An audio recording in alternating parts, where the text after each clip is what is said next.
Hi guys, how we doing? Welcome to another amazing episode of Movie News Roundup with me, Jordan, that effing guy. We've got loads to talk about. We've got Jurassic Park, Jurassic Park 6, because it's technically the end game of the Jurassic Park universe. Jurassic Park 6, aka Jurassic World 3, directed by Colin Trevorrow. He's sort of confirmed the title of the new film. We also have is Rick Moranis returning for Ghostbusters Afterlife. The son of Ivan Reitman, Jason Reitman's Ghostbusters directorial debut. Well, it's the Ghostbusters universe anyway. Will Bill Murray return? Lethal Weapon 5, is it happening? A reboot of the Thing. That much loved John Carpenter film in the 80s, which was a remake of a 50s film, The Thing from Another World. Expendables 4, two Transformers films getting made. Yeah, that's pretty much it, isn't it? Yep. I've got all my notes in front of me, so I'm just looking over and just be like, yep, that's it, cool. So we'll start with Colin Trevorrow's 2021, roughly. Well, we don't quite know the release date, we know it's roughly 2021 at some point anyway. We obviously know that Chris Pratt's returning, Bryce Dallas Howard's returning.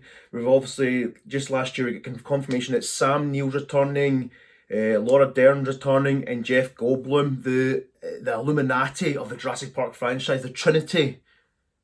Yeah, the Trinity, sorry, are returning to the world of Jurassic Park for Jurassic World 3, which is Jurassic Park 6.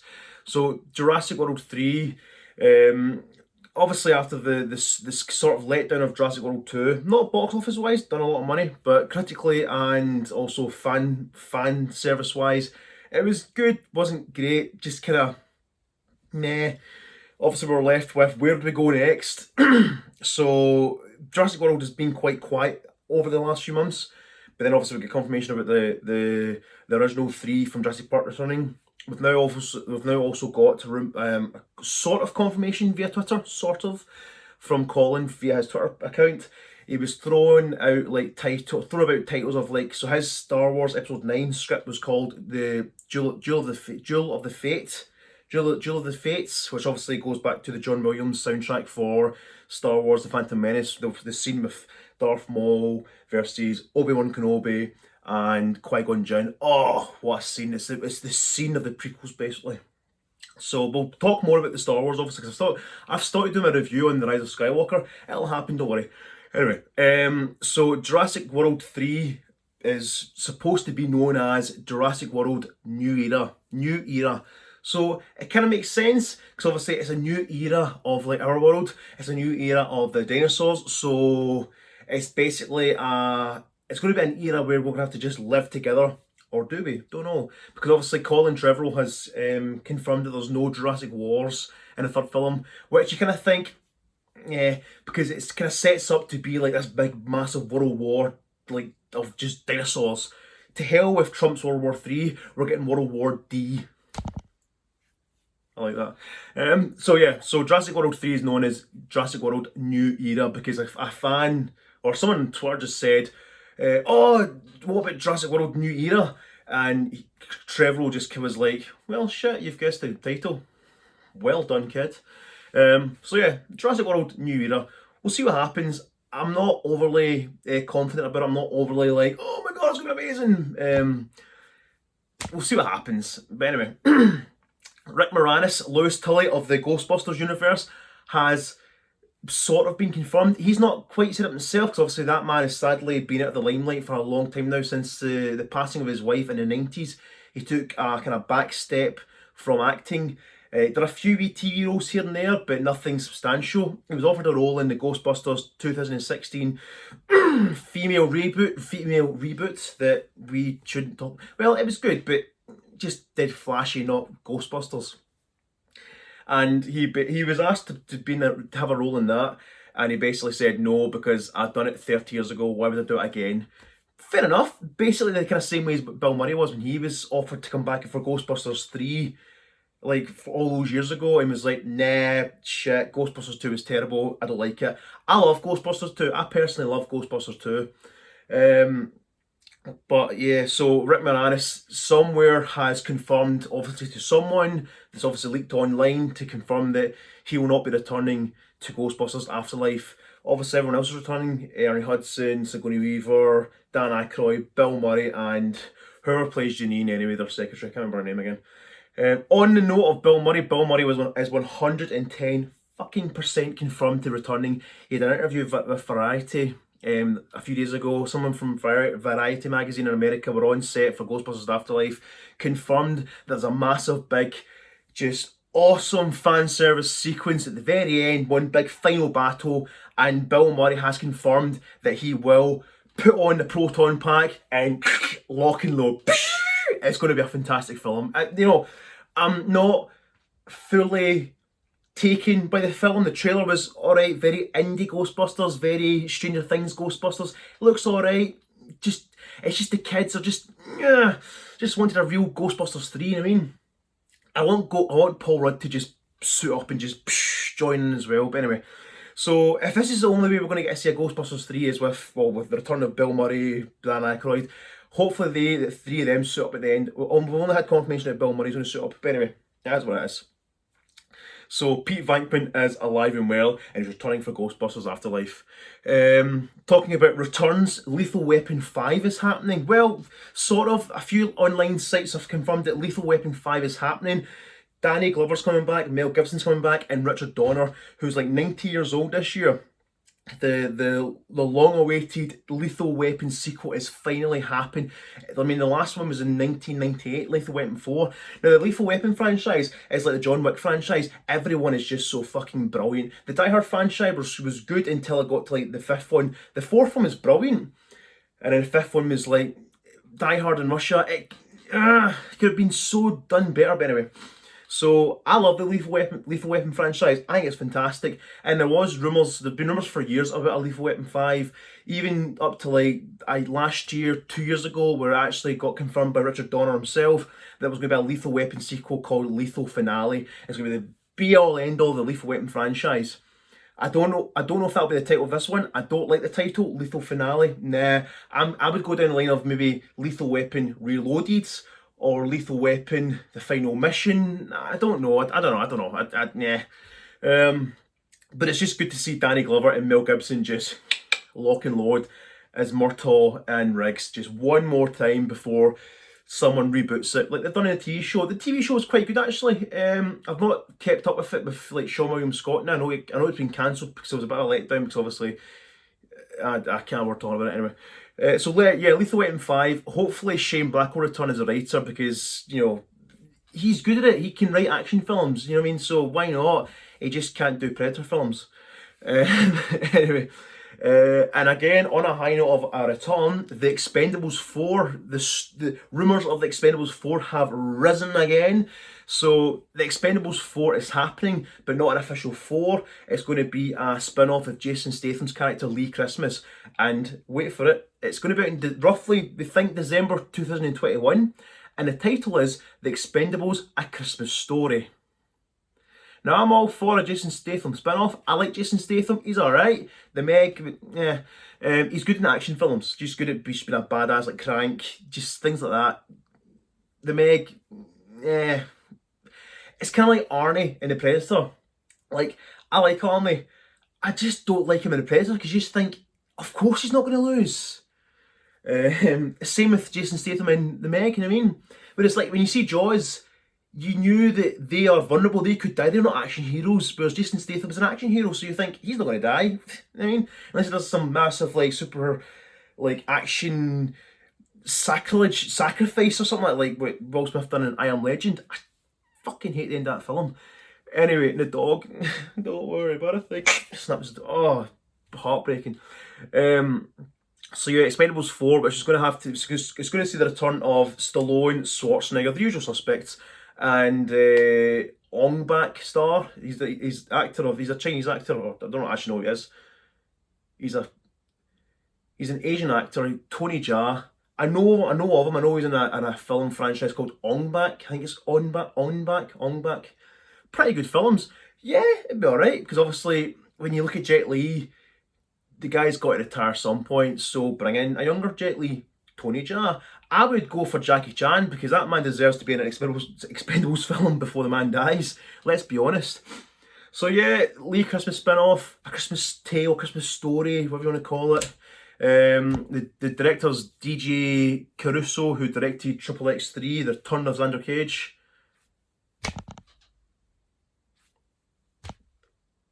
Okay. That film was alright. Yeah. But anyway, Transformers, the Paramount, sometimes good, sometimes bad, mainly bad. Transformers franchise is returning again. We had the pretty successful Bumblebee film in 2018. I liked it. I thought it was actually fucking fantastic, to be honest. Haley Steinfeld suited the role. It suited that 80s feel. John Cena, just badass. Travis Knight just took the Transformers franchise that Michael Bay built and just took it a nice big 360 degrees shift and made it better. Same with the guys who directed the new Bad Boys. I've not seen it yet. I'm seeing it on Tuesday. Cannot wait. It's like anything Michael Bay touches fails, and then when he doesn't touch it, and there's like a film from that franchise that he's made goes off, it seems to succeed. Now, I'm not saying everything he touches fails. The first Transformers was good. The Rock was good. Con Air was good. Did he direct Con Air? I think he did. Bad Boys 1, Bad Boys 2, brilliant films. It's just when he gets a hold on something and it's like a company just keeps pumping money into it to make Transformers 2, 3, 4, 5, 6.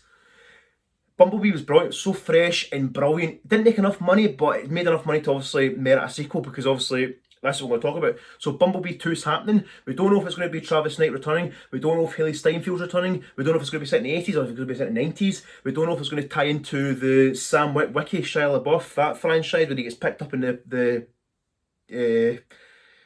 what was it, the car garage? I don't know, wherever it was, anyway, the shit tip, basically. But Bumblebee 2 is happening. And also, finally, it was teased in the last night, the Tyrannosaurus Rex Transformer Beast Wars is finally getting a live action adaptation. Now, everyone who grew up with Transformers, Transformers was their childhood of the 80s. When you were in the 90s, it was Beast Wars. Beast Wars was fantastic. I had all the toys of Cheetah, Optimus Prime, Megatron. Megatron was a big T-Rex. Oh, it was such a great series. Waspinator. It was fantastic. Beast Wars. I loved that series as a kid. It was a fantastic series. I watched it recently. It was just like, it still is a great show. So seeing that getting turned into a big film adaptation, fantastic. The one condition, do not have any humans in it. It didn't need humans. The original Transformers cartoon, yep, had some humans in it. I think so. I don't know. Actually, I think so. Whereas Beast Wars was set on, I don't think it was even set on Earth. It was just set on a planet, just a derelict planet. Just keep it like that. It's like I've always said, I'd love to see. Now, obviously, they've started Bumblebee. We were teased a Cybertron just movie because obviously there was a war in Cybertron. Just do no humans. The Transformers franchise don't need humans. Fair enough. I'm contradicting myself because obviously Haley Steinfeld was in Bumblebee, but that was good. When it's like a Beast Wars films, when it's a Beast Wars film, there was no humans in Beast Wars. Was there humans in Transformers originals? I don't know. Anyway. I get that you need to kind of have a wee balance of a human kind of cat. I don't know. But anyway, Beast Wars, cannot wait. Exciting film. They're both being written by James Vanderbilt, who obviously wrote The Amazing Spider-Man, and Zodiac. Right, I can't pronounce this guy's name right because I'm Scottish. It's going to come out. It's either Joby or Joby. Now, obviously, Joby and Joby is a shite. Is slang for a shite. Jobby Harold, I don't know. He's writing, he wrote Zack Snyder's upcoming Dawn of the Dead sequel, Army of the Dead, which premieres on Netflix later on this year, starring Dave Bautista. Looks badass. I love Zack Snyder. I want that guy back in the DCU, but hey ho, he's not going to get it, so it is what it is. Just move on and make a Dawn of the Dead 2, which you are. And also, this Joby Harold also wrote the King Arthur film, the one that Guy Ritchie directed, which was utter pish. So not much to look forward to. So I really hope that James Vanderbilt is writing Beast Wars because because they're both good films. They'll both be good. Bumblebee too. Well, I don't know. Fuck. Anyway, The Thing has been rebooted for the third time, and I mean that. I say that because obviously with the original 1950s thing. John Carpenter then remade the thing, made it his own. It's become a cultural phenomenon. It was a critical failure, box office failure back in the day. It's became a fan service film, a cultural phenomenon, fantastic film, practical effects mixed with some special effects, well actually more practical effects anyway. It got rebooted in 2011 with the shit-tastic just prequel. Don't get me wrong, it ended pretty smart when it ended. The end of it was a tie into the beginning of the first film, the John Carpenter one. That was cool. Other than that, shit fest. Let's not talk about that again. So it's getting rebooted for the third time by Blumhouse. So good name. Jason Blum's producing it, and Universal. They've got a good relationship. Halloween, and obviously they've got upcoming Halloween Kills, and then next year's Halloween Ends. And I want to do a breakdown video of Halloween Kills anyway. At some point, I think I mentioned it in my last video. I done like 3 takes in my last video, so I can't remember which one I used. So there's no director attached. All we know is that Universal and Blumhouse want to fast track it. It's based on this lost story, this lost story called Frozen Hell, and it's a lost story sort of extension to the John W. Campbell Jr. 1938 book. And I've got the short synopsis. Frozen Hell expands the Thing story. I can't even read my own writing there. Frozen Hell expands the Thing story, dramatically giving vital backstory and context to an already incredible tale. I'm in. You in? I'm in. Just keep it practical effects. Have some CGI. There's no problem with some CGI as long as it doesn't look CGI. And that was the problem with the Thing 2011. They had practical effects, which some were alright, not noticeable, but it was overlapped with full-on computer graphic imagery. And you noticed that it looked out of place. It looked so fake.